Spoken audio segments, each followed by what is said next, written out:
tudo bem com você? Eu sou Ana Laura, fonoaudióloga, pós-graduada em fonoaudiologia hospitalar. E o tema da nossa aula de hoje vai ser a apraxia de fala na infância. O que é essa apraxia de fala? Como que a gente identifica? Quem pode identificar? Quais são as principais diretrizes para a gente fazer a terapia com esses pacientes? Então, vai ser uma aula bastante interessante para nós. Lembrando sempre que nós temos as teleconsultorias, então caso você tenha ficado com alguma dúvida sobre essa aula ou sobre algum caso específico que você esteja atendendo, é só entrar em contato com a gente pela teleconsultoria que nós vamos te ajudar. Então, vamos começar do começo. O que é a apraxia de fala na infância? Então, é um tipo de transtorno motor da fala. A gente tem alguns transtornos motores, né? Vão ter alguma dificuldade motora ali do paciente. A apraxia de fala é uma delas, e ela se dá na sequencialização dos movimentos de produção dos sons. Então, quando a pessoa precisa fazer uma sequência de movimentos para produzir um som, ela tem dificuldade na hora de produzir. Mas não é na execução, ela tem dificuldade de planejar, então nós vamos ver isso. Além da apraxia, nós temos também a disartria, entre outros transtornos motores da fala. Então, a gente precisa fazer um diagnóstico diferencial bem bacana ali. O que vai acontecer? Na apraxia de fala da infância, a gente tem um transtorno neurológico que afeta o planejamento e programação das sequências de movimentos necessários à produção dos sons na fala, na ausência de déficits neuromusculares.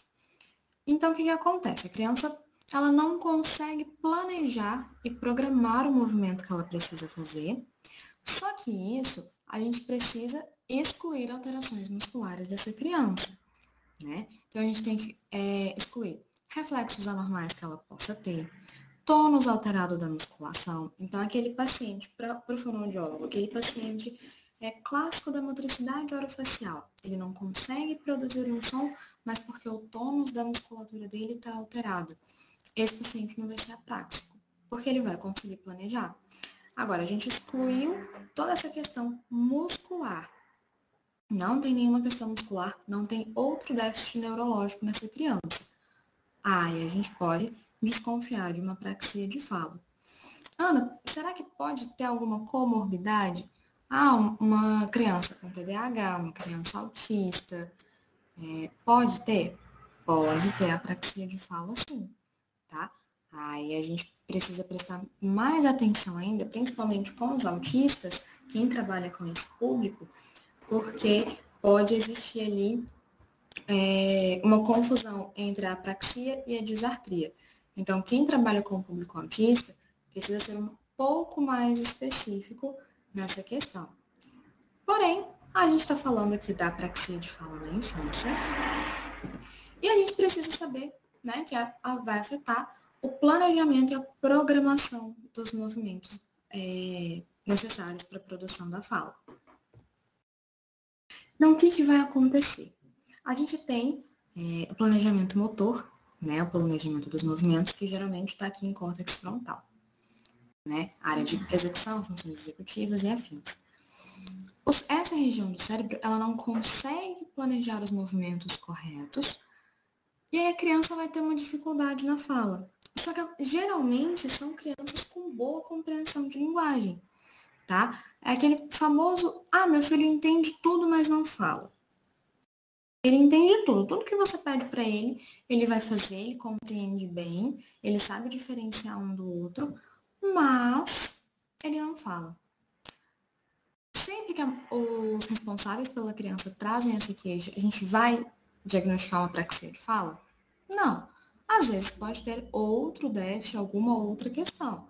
Mas é uma queixa muito comum dos pais com crianças de apraxia de fala, né? Ou essa criança, ela compreende muito bem e não fala nada, ou ela fala muito pouco, ou essa fala é bastante prejudicada, uma fala mais ininteligível. É bastante comum essa queixa. E a gente vai anotando esses pontos principais que os pais trazem pra gente. Por quê? A gente vai ver que a apraxia ela não é tão fácil assim da gente bater o martelo e falar, isso é uma apraxia de fala. Não sei se seja uma apraxia muito grave, que não tem como a gente falar, não, isso daqui é uma apraxia, a não ser que seja um caso mais explícito. Alguns casos mais leves, a gente pode ter uma dificuldade na hora de diagnosticar. É um diagnóstico mais demorado, ele é muito minucioso. Então, a gente vai ver mais para frente o quanto é trabalhoso a gente diagnosticar essa apraxia de fala.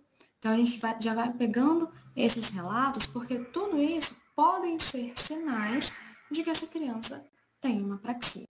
Então, o que a gente geralmente observa nessas crianças? É uma criança com uma fala limitada, tem pouco vocabulário, o vocabulário dela é mais curtinho, as palavras são mais curtas, é de difícil compreensão, é difícil você compreender o que essa criança está falando, porque ela faz muitas trocas em geral. E essas trocas são inconsistentes. Não é como aquele nosso paciente de um transtorno fonológico, de um desvio fonológico, por exemplo, que ele vai fazer geralmente as mesmas trocas, né? Perdão, se tem uma variação ali da troca, é uma variação pequena, né? Às vezes o paciente trocou o K pelo DA, geralmente ele troca pelo DA, mas uma ou outra vez ali ele trocou pelo TA. Ou então, uma outra vez ele trocou pelo RA. Mas tá ali, tem uma consistência dessas trocas. As consistências das trocas do apráxico são trocas mais inconsistentes. Então fica muito difícil da gente compreender. Porque quando a criança troca sempre pelo mesmo som, você consegue pegar mais rápido aquilo que a criança falou. Mas e se uma hora ela vai trocar o K pelo D, outra hora ela troca o K pelo R, aí da outra vez ela troca o K pelo S, ela troca o K pelo P. Cada vez ela vai fazer esse som de uma forma diferente. É bastante difícil de compreender, tá? E essa dificuldade, ela é aumentada principalmente pela extensão das palavras. Quanto maior a palavra para essa criança falar, maior vai ser a dificuldade. Justamente porque tem muitos movimentos para ela fazer. Se a gente viu lá atrás que no conceito da apraxia, essa dificuldade do planejamento e da programação do movimento, se eu tenho uma palavra muito grande, por exemplo, jabuticaba, é uma palavra grande. São vários movimentos que eu preciso fazer. Quanto mais movimentos essa criança precisa fazer, maior vai ser a dificuldade dela. Então, geralmente, o vocabulário dela é reduzido e as palavras que ela fala são palavras menores. Se ela tenta falar uma palavra com uma extensão maior, essa palavra não vai sair muito legal. Então, o que vai acontecer? Pode ocorrer a apraxia, né? Ela pode ocorrer como resultado de impedimento neurológico de origem conhecida, associada a desordens neurodesenvolvimentais complexas de etiologia conhecida ou não. Por exemplo, como a gente comentou ali, a apraxia ela pode estar associada, pode ser decorrente de um autismo, de um TDAH ou de algum outro transtorno neurológico, ou em condição idiopática, ou seja, sem nenhuma causa definida, identificável. Então, a gente tem esses dois pontos. Pode ser que a gente tenha uma causa para essa apraxia. Aconteceu alguma coisa com essa criança que levou a criança a ter essa apraxia, ou ela simplesmente aconteceu. Por que aconteceu? Às vezes a gente não vai conseguir explicar. E para a gente identificar isso, a gente precisa de uma equipe bem formada e com experiência, tá? Para que todos consigam contribuir para diagnosticar essa criança. Mas, Ana, quem que vai poder diagnosticar a apraxia? A gente vai ver daqui a pouco, mas a gente vai precisar de uma equipe que nos auxilie. Porque as crianças apráxicas, independente da causa, se é uma causa conhecida ou não, ela tem algumas outras questões, principalmente questões motoras e questões sensoriais, tá? Então, a gente precisa muito do TO junto com a gente, do terapeuta ocupacional junto com a gente. A gente precisa também de um bom neurologista, neuropediatra, e, quando possível, também o fisioterapeuta e o psicólogo, tá? Porque são crianças que tendem a ter um aspecto psicológico mais afetado, justamente por essa impossibilidade, essa dificuldade da comunicação. Essa criança ela precisa se comunicar e ela quer se comunicar, mas ela não consegue. Então, são crianças que tendem a ficar extremamente irritadas porque elas falam e ninguém entende. Elas querem se comunicar, mas ninguém entende o que elas falam. Então, a gente precisa de uma equipe, de uma rede de apoio ali profissional muito bacana para esses pacientes. Então, como é que a gente consegue falar? Vamos pensar no caso ideal para a gente entender como é que vai funcionar o apráxico, então. O processamento de fala, ele começa no processamento cognitivo. A criança precisa ter, não só a criança, né? Mas a gente precisa ter uma ideia, uma intenção comunicativa. Começa ali, nossa, eu queria comunicar alguma coisa. Começa nesse querer, nessa intenção, nessa ideia de comunicação. Conseguir ter essa intenção, eu quero iniciar um contato, eu quero iniciar uma interação ali, eu vou formular minha linguagem, que vai ser junto com a compreensão também, né? Então, eu vou lá, opa, nesse contexto, compreendi o que me disseram, eu quero comunicar. Então, eu vou fazer um processamento linguístico, vou acessar o meu léxico ali, a minha gama de vocabulário, vou lá na minha memória, vou acessar o vocabulário que eu tenho, vou acessar a minha gramática para conseguir formar uma frase que faça sentido para que a pessoa entenda, e eu também vou acessar a fonologia. Eu preciso formar os sons, produzir esses sons da forma correta e linkar um som com o outro de forma correta, para que o outro me entenda. Então, percebem que essa formulação da linguagem, ela é extremamente complexa. Eu preciso de muita coisa acontecendo e várias áreas cerebrais funcionando ao mesmo tempo para que eu consiga me comunicar. E depois que eu acessei tudo isso, depois que eu fui lá na minha linguística, peguei o vocabulário, transformei na gramática, construí uma frase, um contexto com elas, consegui fazer a produção dos sons, aí que eu vou transformar a formulação em fala. Eu formulei tudo aqui na minha cabeça, agora que eu vou transformar essa formulação em fala, que é a articulação. Para que eu faça isso, eu tenho que ter um planejamento, programação sensório-motora. Então, eu quero falar a palavra casa.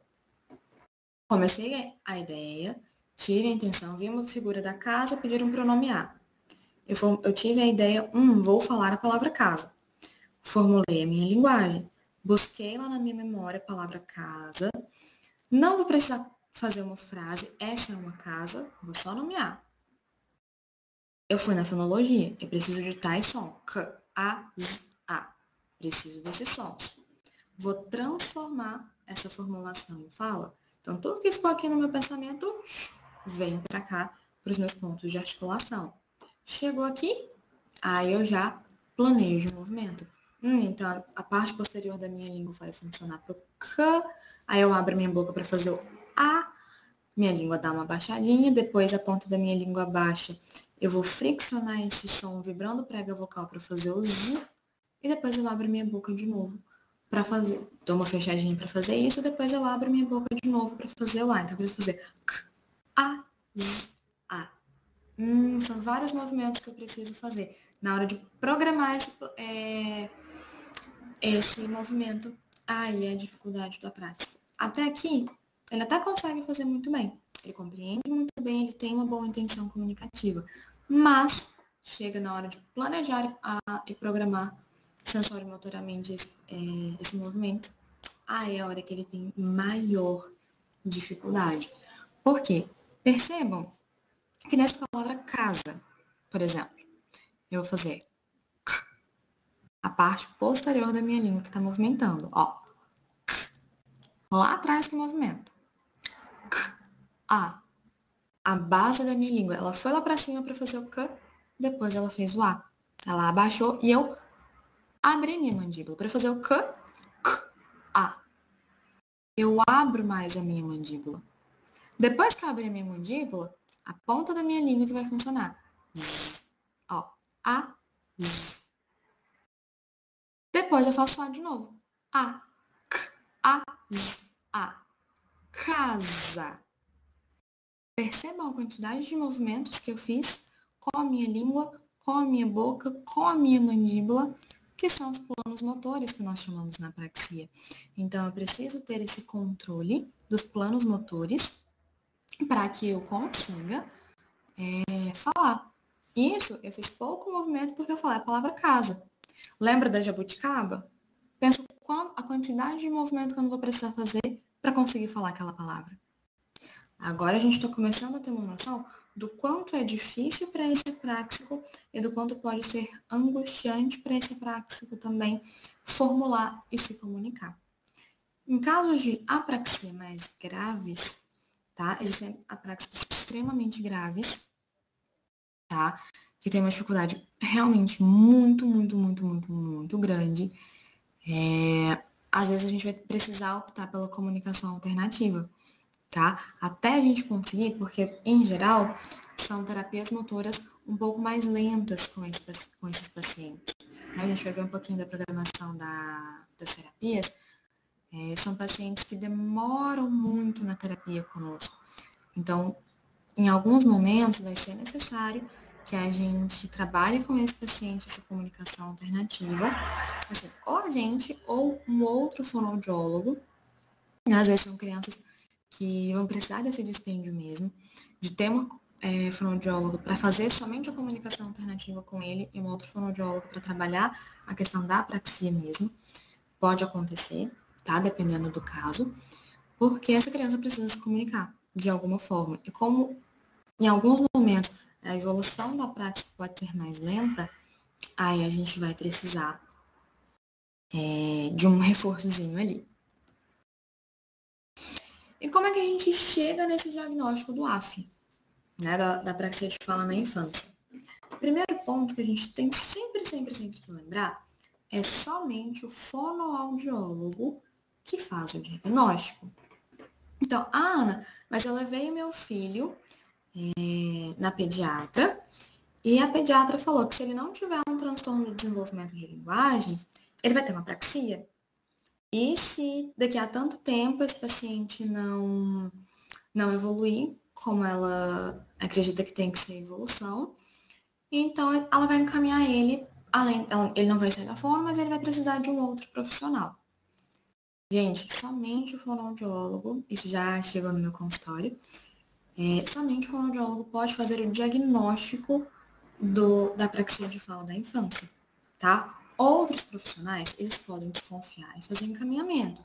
Aí é uma discussão de caso que é um pouco diferente, né? Então, levei meu filho no pediatra. O pediatra está desconfiando que tem alguma coisa diferente. Levei meu filho no neuro, ele está desconfiando que tem, né? Na neuro também, está desconfiando que tem alguma coisa diferente com o meu filho. Ela acha que pode ser uma apraxia de fala na infância, mas pediu para ver uma fono. Aí sim, a gente consegue discutir o caso com mais clareza e com mais firmeza, tá? Porque os outros profissionais, eles não vão ter toda a destreza necessária para conseguir diagnosticar a apraxia de fala na infância, tá bom? Então, somente o fonoaudiólogo faz esse diagnóstico.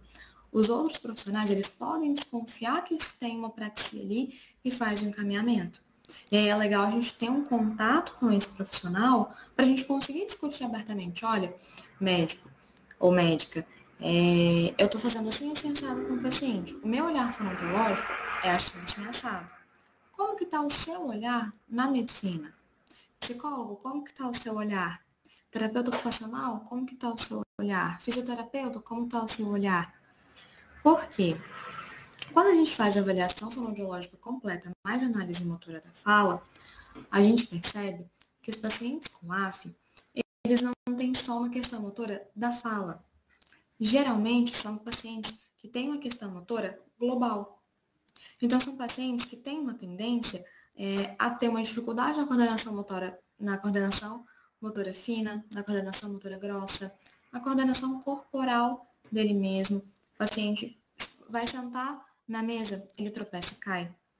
Ele tem materiais dispostos para ele na mesa, para a gente trabalhar. Ele vai tender a pegar com muita força ou com força de menos, força de mais, força de menos. Vai deixar o material cair no chão. Por quê? Ele não tem muito controle motor. ele não vai ter esse controle motor. Na escrita, como que a gente pode observar isso? Às vezes é um paciente hiperfuncionante, ele vai escrever com muita força, ele não sabe a força, dosar a força que ele pega no lápis, ou então ele pega super fraco que você quase não consegue ver. São essas dificuldades que a gente olha, fonoaudiologicamente, eu percebi isso. Físio, essa questão corporal dele está correta? São pacientes que tendem a ter uma hiper ou uma hipossensibilidade, tá?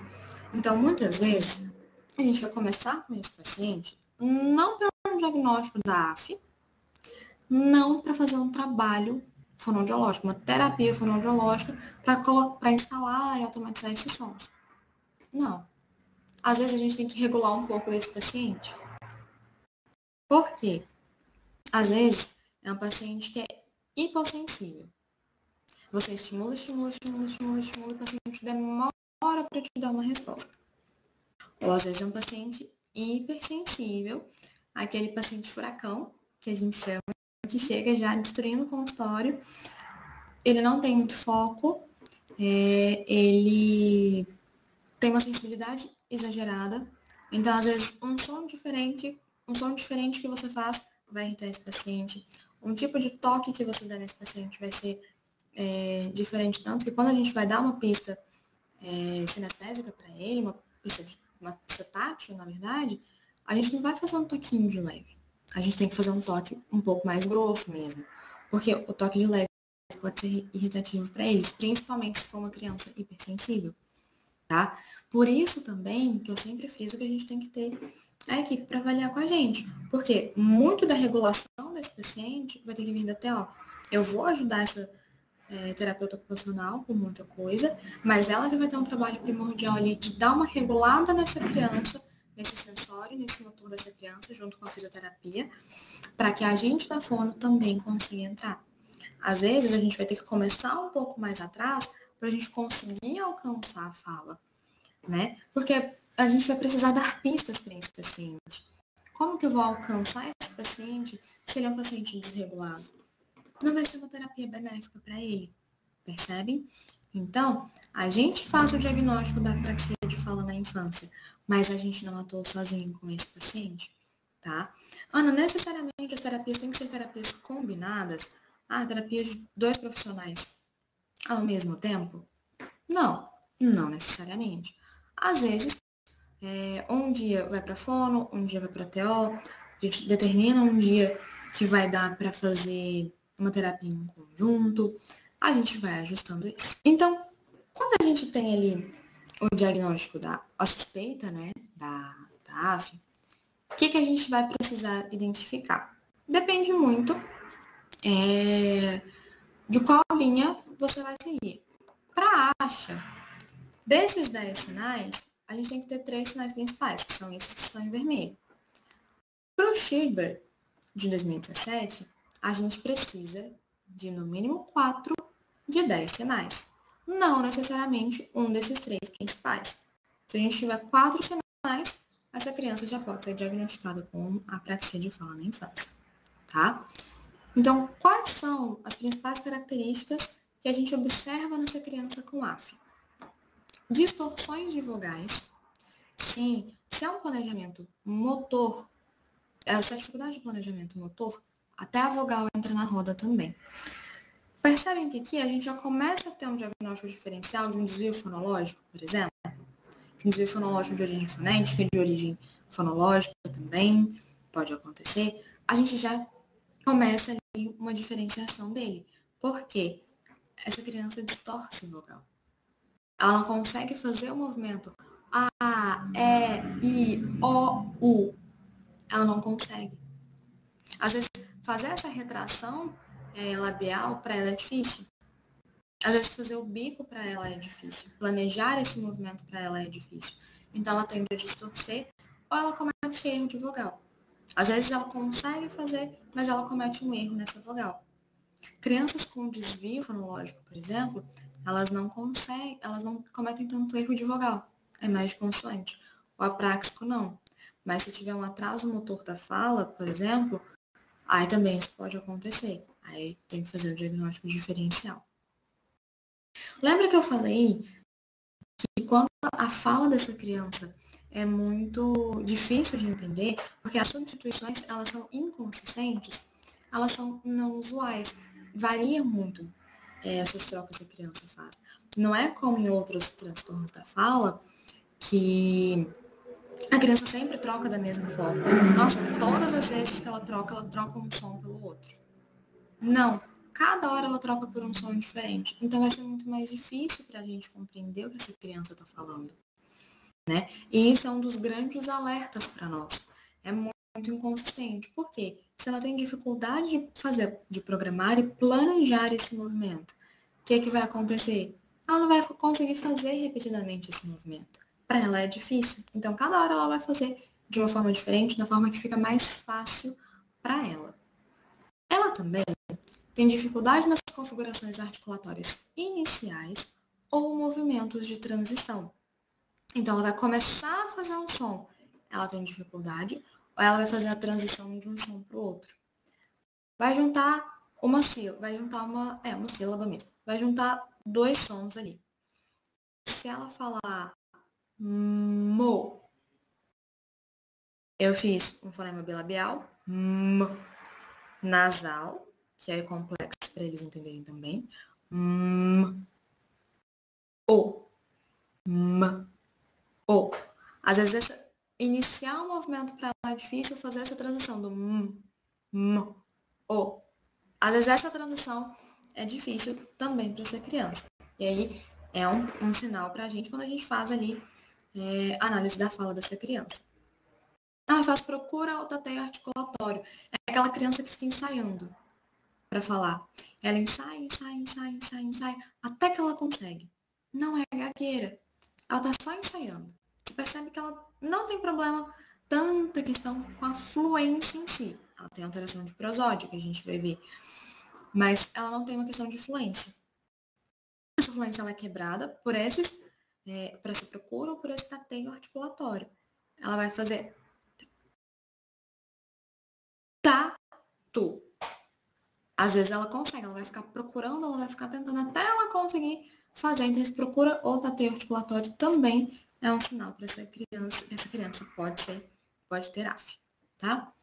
Ela faz acréscimo de som, porque às vezes para ela vai ser mais fácil fazer a transição de um som para outro. Ela enfia um som ali no meio, para ela é mais tranquilo. Às vezes aquele som fica mais tranquilo para ela de linkar um som no outro, e aí fazer a transição para ela pode ficar mais fácil assim. Então, geralmente, eles fazem algum acréscimo de som. Tem aumento da dificuldade nas palavras multissilábicas, né, como nós vimos lá atrás. Quanto maior essa palavra for, mais movimentos essa criança precisa fazer. Então, mais difícil para ela vai ser fazer esses movimentos da palavra em si. Segregação de sílabas. Aí aqui é o momento que a gente fala, né? Tem a segregação de sílaba.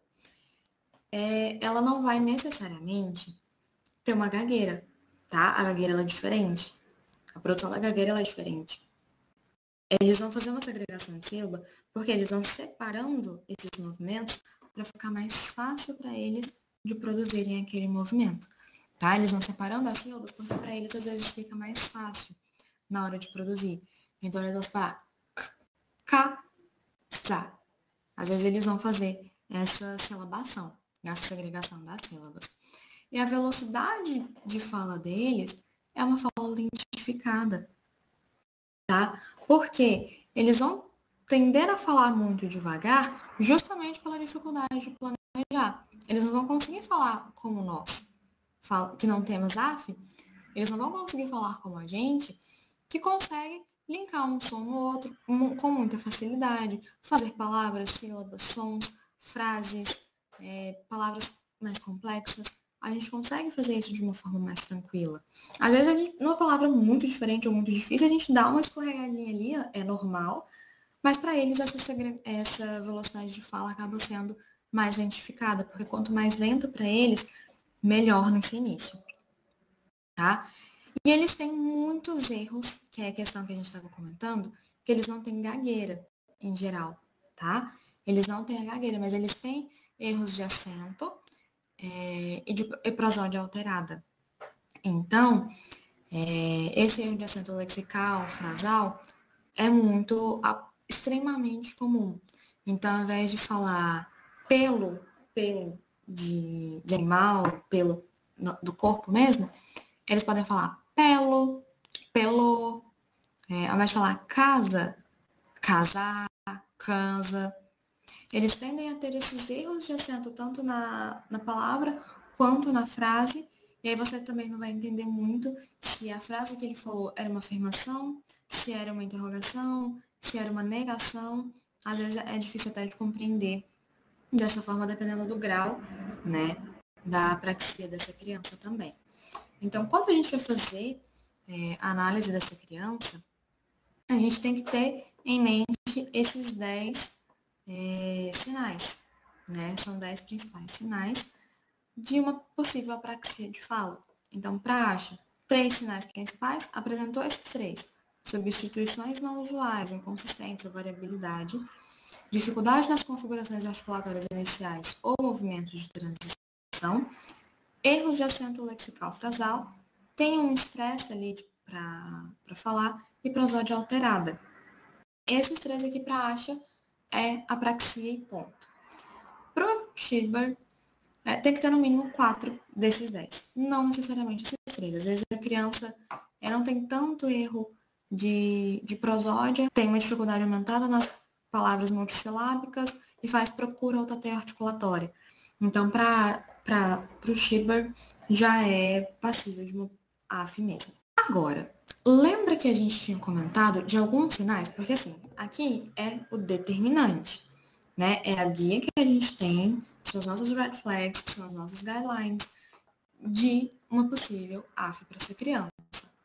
Agora, quando a gente está ali pescando a história, fazendo aquela anamnese, a anamnese tem que ser uma boa anamnese, bem detalhada, então alguns sinais essa criança teve um balbucio diminuído, ela teve um atraso para sugerir as primeiras palavras, a linguagem receptiva é muito melhor que a expressiva, ela tem pobre coordenação motora fina e grossa. Lembra que o paciente com AF, ele é um paciente descoordenado, ele é um paciente desregulado?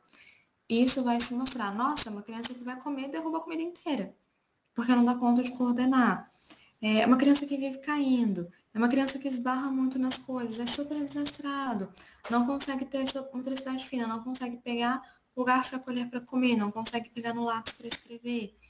Aí a gente precisa ficar de olho, porque são sinais que podem nos levar a desconfiar, sinais que não estão aqui nos sinais clássicos. Na história, a gente pode começar a desconfiar de uma AF pegando essas questões. Tem uma dificuldade de imitação dos movimentos orais, você brinca de imitar com a criança, ela não consegue imitar muito bem, e ela tem dificuldade na alimentação. Porque pensa só, vê se faz sentido.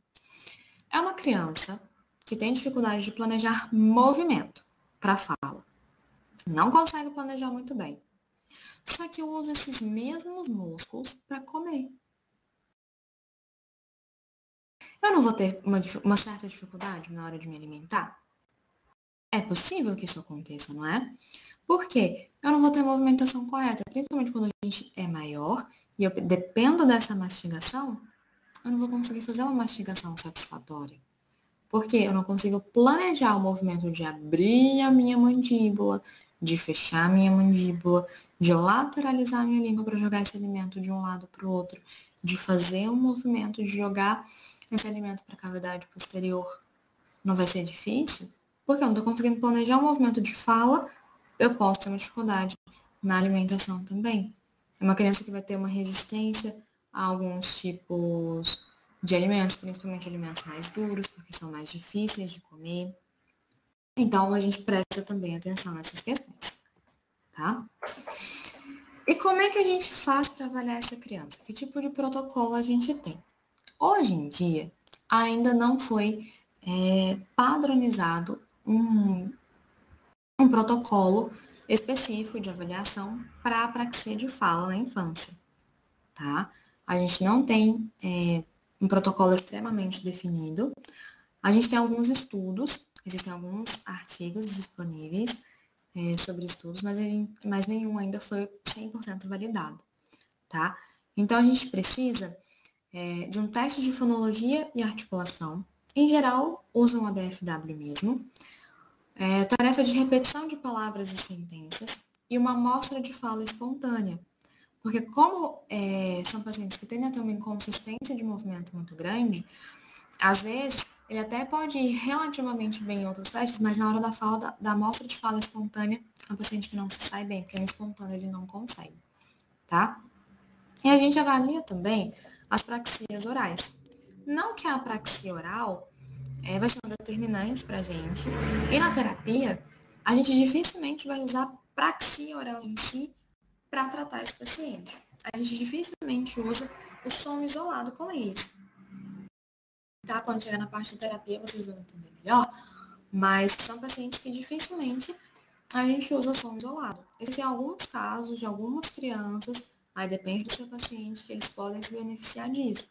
Mas são poucos, tá? Em geral, são poucos. Então, aqui, vou falar rapidinho, né, de uma diferenciação da apraxia de fala na infância e atraso motor de fala. Porque o atraso motor de fala, ele também está relacionado, né, com um transtorno motor. Então, a gente tinha até comentado dele antes, né, que não existe só apraxia, tem a disartria, tem o atraso motor de fala. Então, como o atraso motor de fala é o mais fácil da gente confundir a apraxia com ele, aí a gente precisa fazer um checklist ali. Então, na apraxia de fala, a minha falha está em planejar e programar o movimento. Eu não consigo planejar e programar aquele movimento. O cérebro tem dificuldade de fazer aquilo. Já no atraso motor de fala, a falha está em executar. Já fica diferente, tá? Nossa, Ana, mas como que eu vou saber se é uma falha do planejamento ou da programação? Muito do automático, tá? Quando você pede para a criança parar e pensar que movimento que ela precisa fazer, nossa, eu vou fazer o som do P. O que eu preciso para fazer o som do P? Uma criança com atraso motor, ela vai conseguir pensar nisso, ela vai conseguir planejar esse movimento, vai ser difícil para ela executar. A criança com atraso motor de fala, ela não consegue planejar, porque ela não sabe planejar esse movimento, tá? A AF persiste na vida adulta, tá? Por isso que as terapias com crianças com AF são terapias de longo prazo, tá? Geralmente, crianças com atraso motor ficam um tempo, mas em geral é menos tempo do que uma criança com AF. Por quê? A AF vai persistir na vida adulta. O transtorno, o atraso motor, não. O atraso motor, ele vai virar um transtorno fonológico inconsciente. Então, a gente vai tratar como se fosse um transtorno fonológico. Tem as especificidades, né, do atraso motor, mas acaba ficando um pouco diferente, porque o AF persiste na vida adulta. O atraso motor, em geral, não. A prosódia da criança com AF é uma prosódia em staccato. É lá, vai, fá, lá, assim. Ela vai falar bem quebrada assim. Então, tem quebra de ritmo e de coarticulação. Então, eu vou articular um som com o outro. Eu vou ter uma quebra dessa coarticulação, tá? No atraso motor, eu vou ter erros de acentuação e prolongamento de vogais, que eu vou conseguir executar. Então, eu vou errar a acentuação, mas eu prolongo essa pronúncia, tá? Principalmente de vogal. Aqueles quebram, aqueles geralmente prolongam, tá? O AF, ele faz ensaios ou tateios articulatórios, igual a gente viu, ele ensaia muito para conseguir fazer um som.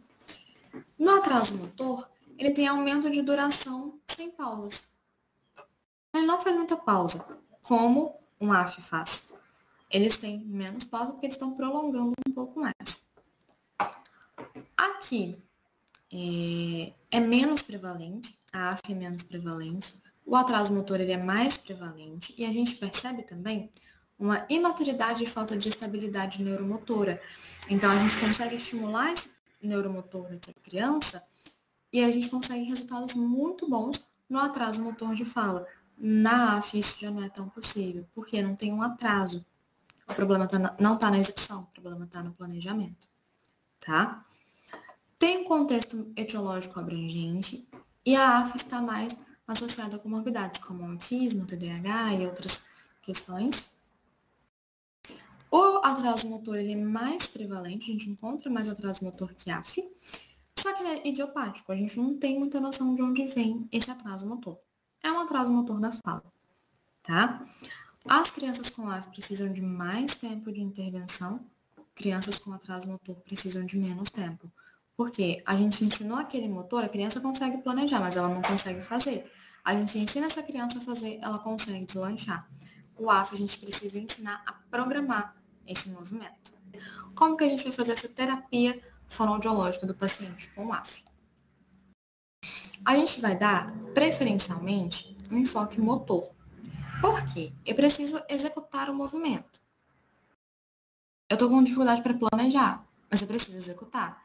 Então, eu vou dar um enfoque para o motor desse paciente e eu vou fazer um foco nos planos de movimento. A gente não precisa fazer transição de movimento para falar. Então, eu vou ensinar essa criança esses planos de movimento. Eu tenho um plano de movimento horizontal, que é a boca. Agora eu vou retrair para fazer um I. Ou então eu vou fazer uma protrusão. O, U. Ou então eu vou fazer uma abertura dessa boca. A, Então eu tenho esse horizontal, que é a minha boca. Eu tenho vertical, que é a minha língua. Lá, lá. Eu tenho esses movimentos, né? Na vertical, ou para cima ou para baixo, ou lá atrás.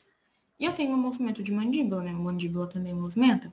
Às vezes é uma criança que abre demais a boca. A causa, ela abre demais. A gente vai fazer uma contenção desse movimento. Então, é uma criança com a articulação muito travadinha. A gente vai abrir um pouco mais essa articulação. Tá? Na prática fonoaudiológica, dificilmente a gente trabalha um fonema isolado. São raríssimas as crianças que se dão bem com o fonema isolado, tá? São raras as crianças. A gente vai ter uma prática muito repetitiva. São crianças que precisam de muita prática. Por isso que a gente trabalha com seleção de palavras-aula nesses pacientes. A gente não foca tanto num som em si. A gente pega o som. Nossa, eu quero instalar o fonema K para esse paciente. Eu vou selecionar palavras-alvo para esse paciente. Então, uma palavra que vai ser funcional para o dia a dia dele. Vai ser o copo. Vai ser a cama. Vai ser a casa. Eu vou começar com essas palavras, porque eu tenho que fazer uma corticulação ali. O fonema isolado, se eu fizer só o k para ele, provavelmente não vai funcionar. Existem alguns que vão, mas a maioria não funciona fonema isolado, tá? E tem que ser uma prática repetitiva. Por isso que a gente não coloca tantas palavras numa mesma sessão, tantas palavras para os pais treinarem em casa, os cuidadores dessa criança também precisam treinar, porque, como é uma prática repetitiva, eu preciso de uma intensidade muito grande nessa aquisição, né? Então, eu preciso de frequência, eu preciso de muita intensidade. Então, numa prática repetitiva, eu vou fazer com que essa criança repita corretamente pelo menos 5 repetições. Se é uma criança menorzinha, tipo 3 anos, aí a gente tenta pelo menos 3, porque eles não têm muita atenção, o foco de atenção deles é muito curtinho. Mas crianças acima de 3 anos, a gente já consegue fazer com que essa criança tenha uma repetição melhor. Então, a gente preconiza pelo menos 5 repetições corretas. Se o paciente está tentando. Ele conseguiu fazer uma vez correta, eu já desisto. Eu não estou programando esse movimento, tá? Eu preciso dessa repetição correta. Repetiu correto uma vez? Nossa, vamos de novo. Repetiu correto outra vez? Nossa, mais uma vez. Parabéns. Será que vamos conseguir chegar no 5? Mostra os 5 na mão para a criança. Pode mostrar bloquinhos de repetição para ela. Aquelas peças de encaixe. Coloca 5. Cada vez que ela repetir correto, a gente vai montar uma torre. Mas essa criança precisa de uma prática repetitiva, tá? Pistas multissensoriais. Então, não é uma criança que eu vou ficar só fazendo para ela repetir. Ela vai ter uma dificuldade da repetição. Então, às vezes eu vou precisar tocar nessa criança para fazer, é o P. Vou precisar tocar nessa criança. Aí, a importância dessa criança estar regulada, né, com a TO. Ah, mas é uma criança que eu não consigo tocar muito nela. Então, vou ter que partir para outra pista. Mas sempre pistas multissensoriais. Eu vou dar a pista visual, eu vou dar a pista auditiva, eu vou dar a pista sensorial, eu vou dar todas as pistas possíveis e imagináveis para essa criança. Porque nesse início da aquisição, eu preciso muito de repetição. Muito, muito, muito, muito, muito de repetição para essa criança. Tanto em intensidade quanto em tempo. Então, nessa fase de aquisição, essa criança precisa vir ao fonoaudiólogo com muita frequência, tá? Se for possível, 3 vezes na semana, 3 vezes na semana essa criança tem que te ver, tá? Quanto mais intensidade e quanto mais tempo, nossa, Ana, eu não consigo vir mais de 2 vezes. Então, faça 2 sessões de 30 minutos, que é melhor do que você fazer uma sessão só de 1 hora.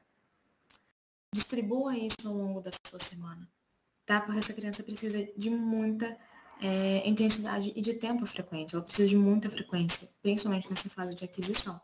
Tá na de retenção, a gente diminui um pouco, mas na fase de aquisição, essa criança precisa de muita intensidade e de muita prática repetitiva. E a gente vai preconizar a aprendizagem motora. Ele vai aprender a movimentar aquele músculo ali. É o que ele mais vai precisar. Mas vamos lá. Para a gente conseguir fazer uma terapia com essa criança, a gente precisa de alguns pré-requisitos, né? Então, essa criança tem que ter um mínimo de contato visual. Se ela conseguir ficar 3 segundos olhando para você, já dá para a gente fazer alguma coisa, tá? Então, a gente precisa de um contato visual dessa criança. A gente precisa de uma imitação verbal dela também. Se for uma criança que ainda não fala nada, que não faz nada, aí vai complicar um pouco. A gente vai precisar trabalhar essa imitação primeiro, tá? Ela precisa de uma atenção conjunta. Ela precisa de intenção comunicativa. Se é uma criança que não se comunica ainda, a gente precisa fazer com que essa criança tenha interesse nessa comunicação. Então, a gente vai muito pelo lúdico, a gente vai brincar muito com essa criança para que ela tenha a intenção de se comunicar. Porque se ela não vê sentido nessa comunicação, ela não vai querer se comunicar. E aí a gente perde muito, a gente tem muito prejuízo na terapia, tá? A gente vai precisar principalmente de uma regulação sensorial com a terapia ocupacional, tá? A gente vai prestar atenção no nível cognitivo dessa criança. Uma criança que compreende bem, ou ela tem alguma comorbidade que dificulta isso. Porque se ela não compreende bem, vai ser muito difícil para ela compreender os comandos que a gente vai dar, tá? E, principalmente, essa criança precisa de motivação. Ou uma motivação interna, ou uma motivação externa. Alguma motivação ela precisa. Porque se essa criança vê sentido que na hora que ela conseguir falar copo, ela vai conseguir receber o copo, as pessoas vão entender que ela quer aquele copo e vão ajudá-la a pegar aquele copo até ela conseguir pegar esse copo sozinha, é uma motivação para ela. Então, a gente precisa motivar muito essa criança, oferecer muita motivação para que ela siga engajada e siga muito empenhada durante a terapia. Então, o que a gente preconiza nos princípios de aprendizagem motora? Aquisição. Então, a criança não consegue fazer aquele som. Ela vai adquirir aquele som, né? A gente vai instalar, a gente vai adquirir aquele som. É a fase da aquisição. Muita repetição. Muita repetição. É o que eu sempre falo. Muita repetição. Faz no mínimo 5 repetições corretas daquela palavra o dia inteiro, a sessão inteira. Claro que a gente vai dando pausas para essa criança, para não ficar uma prática muito maçante para ela, mas a gente precisa de muita repetição. Depois da aquisição, vem a retenção. Opa, aprendi como é que faz esse som. Agora eu preciso começar a utilizar ele. Em alguns momentos, pelo menos. Estou começando a reter esse conhecimento através da repetição. Depois que eu reti esse conhecimento, aí eu vou para a generalização. Eu vou sair daquela sílaba, eu vou sair daquele contexto, eu vou sair daquela palavra e vou para outras posições e vou para outras palavras, tá? Então, consegui fazer uma aquisição e uma retenção do som do K inicial. Aí eu vou para a generalização. Aí eu vou pegar esse som, vou passar para outras palavras e para outras posições, tá? Sempre preconizando a repetição. Sempre, sempre, sempre repetição. A repetição, ela não precisa ser chata. tá? Então, a gente pode selecionar brincadeiras que tenham repetição. Corrida. Quando a gente consegue repetir, o carrinho anda para chegar no nosso objetivo. Jogar argola, jogar basquete, ping-pong. Tudo isso são práticas que geram repetição. Eu preciso repetir para eu conseguir alcançar o meu objetivo. Então, eu posso fazer isso de uma maneira mais divertida, porque ficar só repetindo para a criança também vai ser chato. Aí ela perde o quê? Motivação.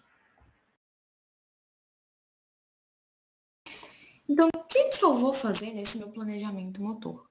Primeiro, posição inicial. Como que eu vou começar com essa criança? Posição inicial.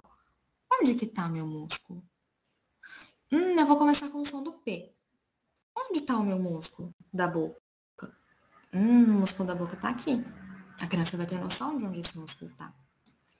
Qual que é o meu objetivo com isso? Aprender um som.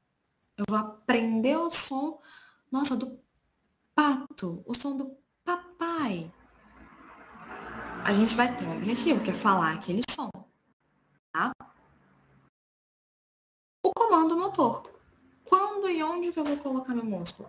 Quando eu vou falar papai, eu vou apertar uma boca na outra.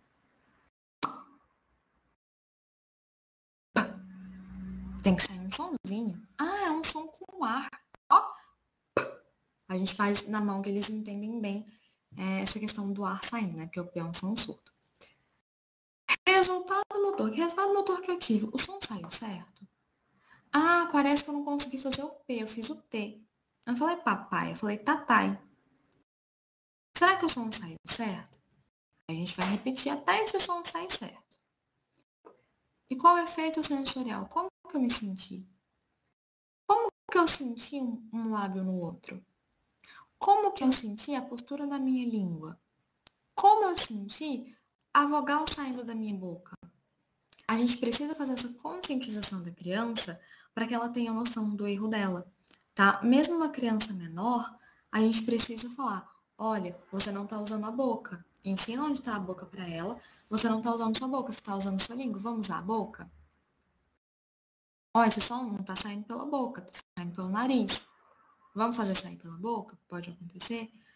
A gente precisa ensinar toda essa regulação para a criança, porque ela precisa ter essa noção do que ela precisa usar e quando, onde, como. Ela precisa ter essa regulação, essa noção. E aí, para cada fase, a gente tem a fase da aquisição, da retenção e da generalização. Para cada uma dessas fases, eu vou ter uma condição de prática e uma condição de feedback diferente para essa criança. Então, condições de prática. Na fase de aquisição, mais repetição. Na fase de retenção, mais repetição. Na fase de generalização, menos repetição. Então, onde eu mais vou repetir é na aquisição, onde eu menos vou repetir é na generalização. Tá? Como que vai ser a minha prática? Massiva. Vou chuchar esse paciente de estímulo. Isso geralmente acontece na aquisição e na retenção. Na retenção um pouco menos, tá, gente? Na retenção um pouco menos. Mas na aquisição é onde a gente mais vai ser intenso. Na retenção a gente começa a diminuir e na generalização a gente começa a distribuir essa prática. Então a gente vai criando contexto para aquilo ficar mais diluído para essa criança, para ela conseguir generalizar, tá? E uma condição de prática vai ser constante, na aquisição principalmente, eu preciso de uma constância ali. Na aquisição, sim. Na retenção, um pouco menos, mas ainda assim. Na generalização, essa prática já vai ser variável. Eu não vou ficar focado somente naquele som, naquela palavra, daquele jeito. Tá? A criança conseguiu fazer o que ela precisa fazer. Como que eu vou dar esse feedback para ela? Feedback geral ou específico? Então, essa criança, eu estou trabalhando a aquisição do som com ela. Eu vou fazer um feedback específico. Muito bem, você conseguiu fazer esse som certinho. Parabéns! Mas quando eu chego já na retenção, eu já posso começar a dar um feedback mais geral. Nossa, muito bem, você fez. Você conseguiu fazer essa palavra correta. Na generalização, também meu tipo de feedback é mais específico, mais geral. A frequência do feedback na aquisição é uma frequência alta. Toda vez que essa criança consegue fazer esse som correto, eu preciso reforçar isso com ela. Muito bem, você falou o K certinho. Vamos de novo? K, ótimo, você conseguiu fazer mais uma vez. K, perfeito, isso mesmo. Vamos mais uma? A gente faz esse feedback com alta frequência. Já quando eu estou na retenção, eu diminuo um pouco, e na generalização, esse feedback é baixo, porque essa criança já está generalizando. Essa criança já consegue fazer mais corretamente, já está quase automático. Eu não preciso dar tanto feedback, porque ela já compreendeu, ela já internalizou, tá? E o tempo. Na fase de aquisição, o meu feedback, ele é imediato. A criança conseguiu fazer, eu dou parabéns para ela. A criança conseguiu fazer, eu dou parabéns para ela. A criança conseguiu fazer, eu dou um feedback imediato. A criança não conseguiu fazer, isso também não é só para quando a criança acerta, tá, gente? O feedback também é para quando a criança erra. Então, ela não conseguiu fazer, de imediato eu já corrijo. De imediato eu já corrijo. Na generalização, eu posso fazer um feedback mais atrasado. Então, ela fez ali, conseguiu fazer a palavra, fez correto, eu espero um pouco, conta uns 5 segundinhos ali, aí que eu dou um feedback para ela. A criança errou, eu espero um tempinho para ver se essa criança reparou que ela errou, porque a gente mostra esse erro para a criança também, tá? Sempre com muita cautela, com muito cuidado. A gente mostra que essa criança errou. Opa! E parece que dessa vez não foi o som do K, foi o som do R. Eu posso fazer, eu sempre vou mostrar esse erro para essa criança também. Na fase de aquisição, eu vou fazer isso de imediato. Na fase de generalização, eu geralmente vou fazer isso um pouco mais atrasado, porque eu preciso saber se essa criança já está na generalização, se ela consegue identificar quando ela fez errado sozinha, tá? E como que a gente vai colocar as pistas? As pistas a gente vai fazer uma pista tátil, pista visual, pista cognitiva e pista auditiva. Todas essas pistas elas precisam existir. Na fase de aquisição é onde a gente vai mais dar pistas para essa criança. Então a gente vai colocar todas as pistas possíveis para ela, porque eu quero ajudar essa criança a fazer esse som, a programar esse som. Porém, tão importante quanto colocar uma pista é retirar uma pista. Eu preciso saber retirar essa pista também, porque senão essa criança fica dependente. Se eu só dou pistas e não dou condição para essa criança fazer sozinha, ela vai ficar dependente da pista. E isso não é o ideal para nós, tá? Eu preciso saber a hora de começar a retirar essas pistas também. Então, a criança está começando a evoluir, eu vou começando a retirar essa pista. Antes eu vou fazer uma contenção de mandíbula para ela fazer o K, porque ela abria demais a boca. Ela começou a fazer certinho, eu vou começando a tirar essa pista tátil. Ela via muito a minha boca, ela conseguia controlar. Eu vou começar a tampar um pouco mais a minha boca. Eu vou dificultar um pouquinho, vou retirando essas pistas, porque a gente precisa retirar para essa criança não ficar dependente dessas pistas. E quais são as abordagens que a gente mais utiliza, né? São as abordagens baseadas no aprendizado motor. As que a gente mais utiliza aqui no Brasil são o PROMPT, o REST e o DTTC, tá? Todas essas abordagens têm os seus treinos específicos, tá? Então, para você ser habilitado a falar, nossa, eu estou usando tal metodologia, você precisa ser certificado para isso, tá? No site da apraxiabrasil.org vocês veem, pelo menos um geral, né, dessas metodologias. O Prompt, se não me engano, tem um site próprio que você consegue ver a agenda deles, né, das formações. Então, que basicamente, assim, num geralzão, o Prompt, ele usa muito da pista tátil. Então, ele associa bastante um movimento de mãos com um movimento com um som. Então, eu vou fazer um pã, eu vou fazer um rã, eu vou fazer um lã. Ele vai associando esse movimento. É muito benéfico para as crianças, tá? Os estudos que nós temos é muito benéfico para a criança. Nós temos o REST. O REST, ele usa bastante palavras que não existem. pseudo-palavras. Por quê? Muitas vezes a criança ela já conseguiu fazer uma troca e ela está muito automática naquela troca. Quando a gente vai tentar utilizar aquela palavra, aquele som, ela vai fazer o automático dela, que é trocar aquele som.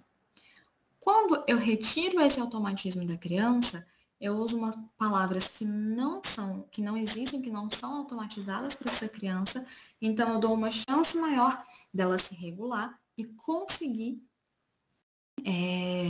executar aquele som de uma forma mais precisa, tá? Então, para alguns pacientes, é uma metodologia bastante boa também. E nós temos o DTTC, que é uma metodologia também baseada no aprendizado motor. Então, é aquele olhe, ouça e faça o que eu faço. Então, a criança vai prestar atenção, vai ouvir e depois vai imitar. Tá? Mas são abordagens muito específicas. Então, a gente precisa realmente fazer o curso e ser certificado nessas metodologias para conseguir aplicá-las aqui. Tá bom? Então, pessoal, essa foi a nossa aula de hoje, falando um pouco sobre a apraxia de fala no Brasil, na infância, né, aqui no Brasil.